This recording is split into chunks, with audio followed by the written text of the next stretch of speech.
In the heart of Atlanta, where whispers of prejudice still linger in high school hallways, a shy black girl named Kira Johnson walks with her head down, her judo champion spirit hidden beneath a quiet exterior. But when a group of bullies pushes her too far, they're about to learn a lesson that will echo across the nation. Buckle up for a story of courage, revenge, and redemption that'll leave you cheering. Don't forget to subscribe for more gripping tales that hit hard and inspire. Harder. Kira Johnson was 16, with eyes that held stories she never told, and a heart that beat with the rhythm of a warrior. At Carver High School in Atlanta, Georgia, she was the quiet black girl who slipped through the crowded halls like a shadow. Her backpack slung low, her hoodie pulled tight. To most, she was invisible. To a few, she was a target. Kira didn't talk much, didn't raise her hand in class, didn't linger after school. But what no one knew, not her teachers, not her classmates, certainly not the trio of bullies who called themselves the Queens of Carver, was that Kira was a national judo champion. A black belt who'd been flipping opponents twice.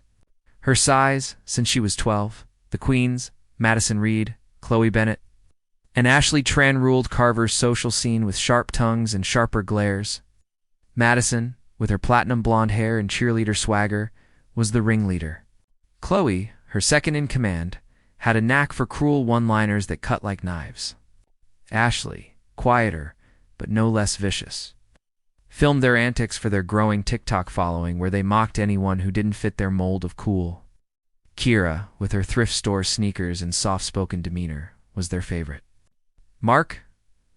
They didn't know why she never fought back. They didn't care. To them, her silence was weakness. It started small, as bullying often does.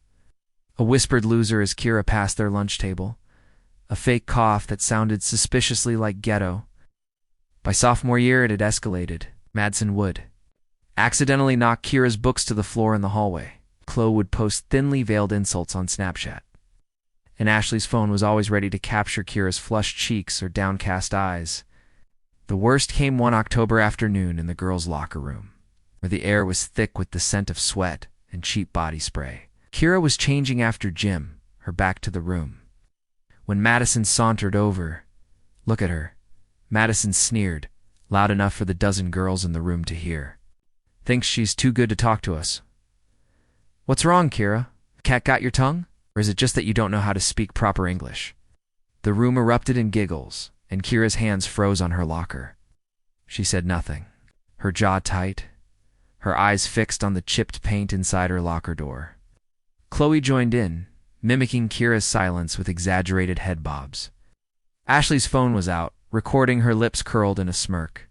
Kira pulled her hoodie on, grabbed her bag, and walked out, the laughter trailing her like smoke. What the Queens didn't know was that Kira wasn't silent because she was scared. She was silent because she was disciplined. Her father, Marcus Johnson, a former Marine and her judo coach, had taught her that strength wasn't in words, but in action. "A true fighter doesn't waste energy on fools," he'd say, wiping down the mats at their basement dojo. Kira had started judo at 6, so a way to channel the anger that flared when kids at her mostly white elementary school called her names, or touched her hair without asking. By 16, she'd won 3 national titles and a silver medal at the Junior Pan American Championships. But Marcus had one rule: never use judo outside the dojo unless it's life or death. Kira honored that rule, even when it meant swallowing her pride. The bullying didn't stop after the locker room incident. If anything, it got worse. Madison, emboldened by the TikTok likes, started a Silent Kira hashtag, where she and her friends posted videos mimicking Kira's walk or pretending to ignore people the way Kira supposedly did. The hashtag caught on, and soon, kids Kira barely knew were joining in, filming her in the cafeteria or the bus stop. Kira saw the videos. Her best friend Tara, a wiry girl with a gap-toothed grin who'd known Kira since diapers, begged her to do something. "You're a freaking Kira. Why'd you let them treat you like this?" Kira would just shake her head. "It's not worth it, Tara. They're not worth it." But deep down, Kira was hurting.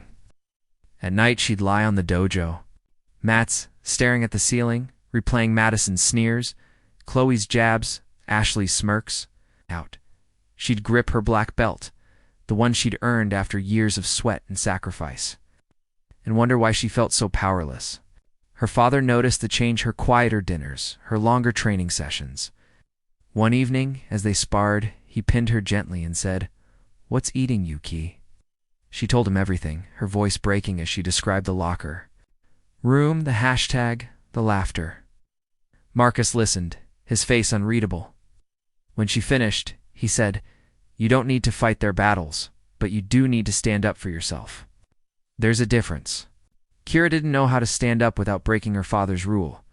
She tried ignoring the queens, but they were relentless. The breaking point came during the school's annual talent show, a Carver tradition where students performed for a packed auditorium of classmates, parents, and teachers. Kira hadn't planned to participate. She never did, but Tara had signed her up for a judo demonstration, hoping it would boost her confidence.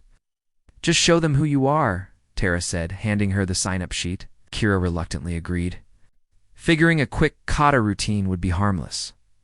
The night of the talent show, the auditorium buzzed with energy. Kira waited backstage, her GI crisp, her black belt tied snugly around her waist. She was nervous but focused, running through her routine in her head. The queens, performing a cheer routine earlier in the show, had already taken their seats, in the front row, whispering and giggling as other acts went on. When Kira's name was announced, Madison's head snapped up. "What's she doing?" she muttered, nudging Chloe. Ashley pulled out her phone, ready to record what she assumed would be another chance to mock Kira. Kira stepped onto the stage, the spotlight harsh on her face. The auditorium fell quiet, curious about the girl, who never spoke. She began her kata, a series of precise, powerful movements that showcased judo's grace and strength. Her kicks were sharp, her throws imaginary but flawless, her stance unyielding. Crowd watched, transfixed, as the shy girl they'd overlooked transformed into a warrior. Tara, in the third row, whooped loudly, earning a few chuckles. But Madison wasn't laughing. Her eyes narrowed, her lips pursed. She leaned over to Chloe and whispered something. Chloe nodded, and Ashley's camera zoomed in as Kira finished her routine. Bowing to the audience, the auditorium erupted in applause. She smiled, a rare, radiant thing, and started to walk off stage. That's when Madison stood up, her voice cutting through the applause. "Nice dance, Kira," she called out, her tone dripping with sarcasm. "Did you learn that in the hood?" The word landed like a slap and the room went silent. Chloe snickered, and Ashley's phone stayed trained on Kira, waiting for her to crumble. Kira froze at the edge of the stage, her back to the audience. Her hands clenched into fists, and for a moment she saw her father's face, heard his voice, "Never waste energy on fools." But then she saw Tara's wide eyes, felt the weight of 100 stares, and something inside her shifted. She turned slowly, her gaze locking onto Madison's smug face. The auditorium held its breath. "You want to see what I learned?" Kira said, her voice steady, louder than anyone had ever heard it. The crowd murmured, shocked to hear her speak. Madison blinked, caught off guard, but recovered quickly. "What, you gonna cry now?" she taunted, crossing her arms. Kira stepped back to the center of the stage. "Come up here," she said, her tone calm but commanding. "You and your friends. Let's see what you've got." The audience gasped, then buzzed with excitement. Madison hesitated, her cheeks flushing, but Chloe nudged her. "Go on, Mads, she's bluffing." Ashley, still filming, followed as the three girls climbed onto the stage, their confidence wavering but their smirks intact. Kira stood her ground, her eyes never leaving Madison's. The principal, Mr. Hargrove, stood up in the back, unsure whether to intervene, but the crowds, energy electric hungry, kept him rooted. Madison stepped forward, tossing her hair. "What's this? Some Karate Kid nonsense?" she said, earning a few laughs from her usual supporters. Kira didn't flinch. "Judo," she corrected, "and I'm not a kid." Before Madison could respond, Kira moved, swift and precise, grabbing Madison's wrist and executing a perfect Scion H throw. Madison hit the stage with a thud, her breath knocked out, her eyes wide with shock. The crowd roared. Chloe lunged next, her anger overriding her sense, but Kira sidestepped, using Chloe's momentum to send her sprawling with a Tayotoshi. Ashley dropped her phone, her hands shaking, and backed away, but Kira didn't pursue. She didn't need to. The point was made. The auditorium was on its feet, cheering, chanting Kira's name. Madison scrambled up, her face red, her hair disheveled. "You're gonna regret this," she hissed, but her voice lacked conviction. Kira just looked at her, calm and unshaken. "I already regret wasting my time on you," she said. Mr. Hargrove finally pushed through the crowd, calling for order. But the damage was done. The queens slunk off stage, their reign shattered. Kira bowed once more, not to the crowd but to herself, and walked off, her head high. Tara met her backstage, throwing her arms around her. "That's my girl!" she shouted, laughing through tears. Kira smiled, but her heart was racing. She'd broken her father's rule, and she didn't know what came next. The next morning, Carver High was a different place. The silent Kira hashtag was gone, replaced by clips of the talent show throwdown, shared across TikTok, Instagram, and ex-students who'd never spoken to Kira high-fived her in the halls.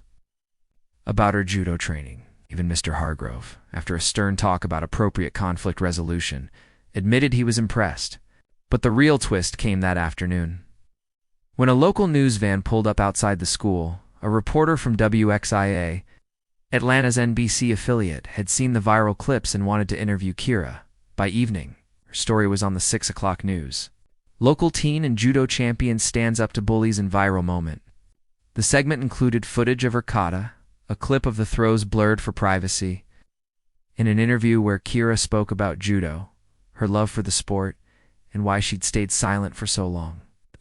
"I wasn't trying to fight them," she said, her voice soft but firm.